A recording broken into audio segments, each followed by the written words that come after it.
Hello everybody, நம்மளோட இந்த புதிய கதை பகிர்வுக்கு உங்க எல்லாரையும் அன்போடு வரவேற்கிறேன். முகம் தெரியாத ஒருத்தர்கிட்ட நம்ம அன்றாட வாழ்வில் நடக்கிற ஒரு சின்ன விஷயத்தின் மூலமா ஆழமான ஒரு கனெக்ஷன் வந்திருக்கிறத நீங்க எப்போவாவது ஃபீல் பண்ணிருக்கீங்களா?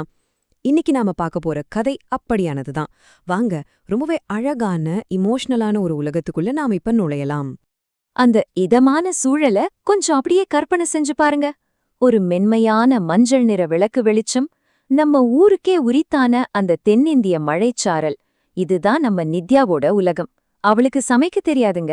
அதனால தினமும் ஆன்லைன்ல சாப்பாடு ஆர்டர் செய்யறது அவளோட ரெகுலர் ருட்டீன்.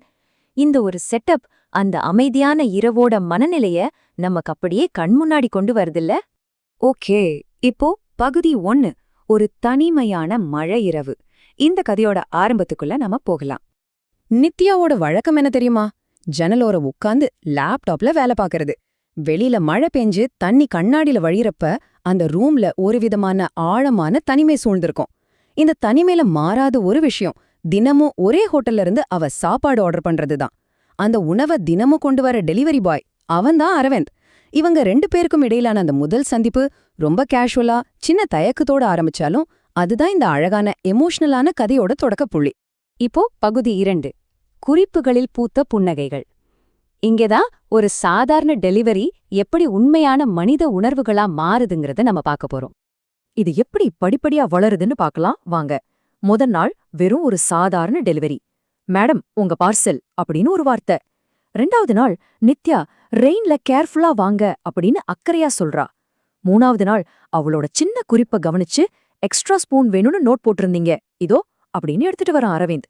இந்த சின்ன சின்ன வார்த்தைகள், அந்த அக்கறையான கவனிப்புகள், இது எல்லாம் தான் நித்யாவை சுத்தி இருந்த அந்த தனிமைய கொஞ்சம் கொஞ்சமா உடைக்க ஆரம்பிக்குது. இதுல ரொம்பவே ஆச்சரியமான விஷயம் என்னன்னா, இவங்க 2 பேரும் நேருக்கு நேரு நின்னு அதிக நேரம் பேசிக்கிட்டதே இல்லைங்க. ஆனா நித்யா எழுதின அந்த முதல் குறிப்பும், அதுக்கு பில் பேப்பரோட பின்புறம் அரவிந்த் கொடுத்த ஸ்மைல் ஃப்ரீ சர்வீஸ் அப்படிங்கிற பதிலும் 2 தனிமையான இதயங்களுக்கு நடுவுல ஒரு அழகான ஆழமான உரையாடல தொடங்கி வைக்குது.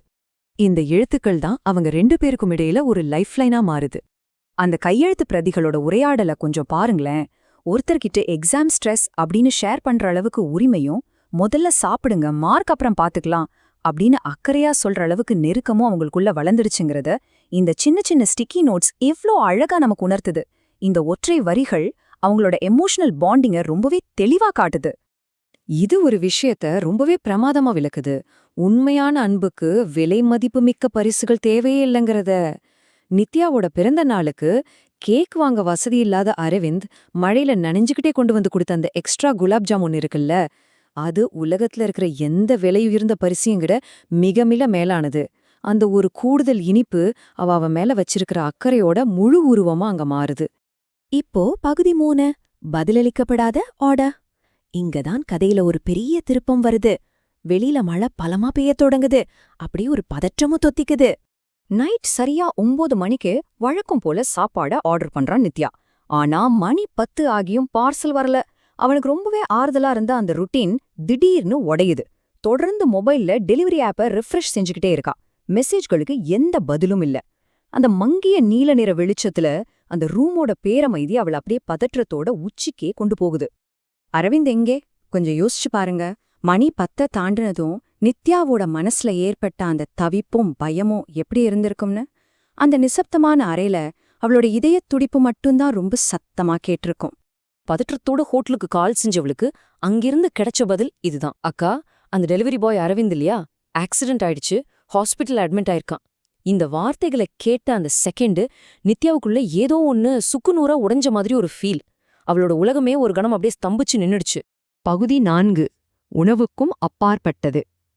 அடுத்த நாள் காலையில காலேஜுக்கு போகாம அவ நேரா ஹாஸ்பிட்டல் காரிடாருக்கு ஓடுறா. கதையோட இறுதி கட்டத்துக்கு நாம வந்துட்டோம்.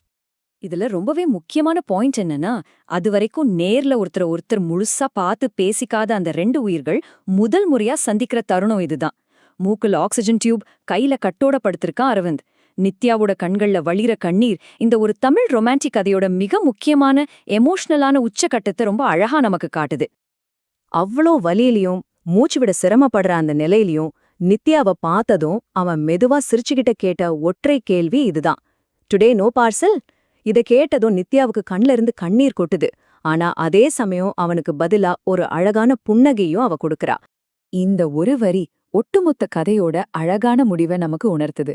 நித்யாவோட தனிமையையும் அரவிந்தோட அன்பான அக்கறையும் இந்த தருணம் ரொம்ப அழகா ஒன்னு சேர்த்துடுது.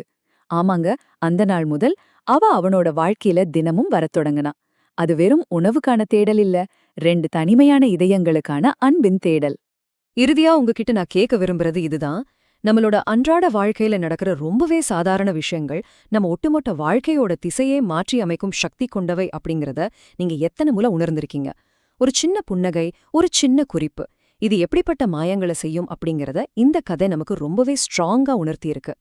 இவ்ளோ அழகாக கட்டமைக்கப்பட்ட இந்த கதைய இன்னைக்கு என்னோட சேர்ந்து எக்ஸ்ப்ளோர் பண்ணதுக்கு ரொம்ப தேங்க்ஸ்.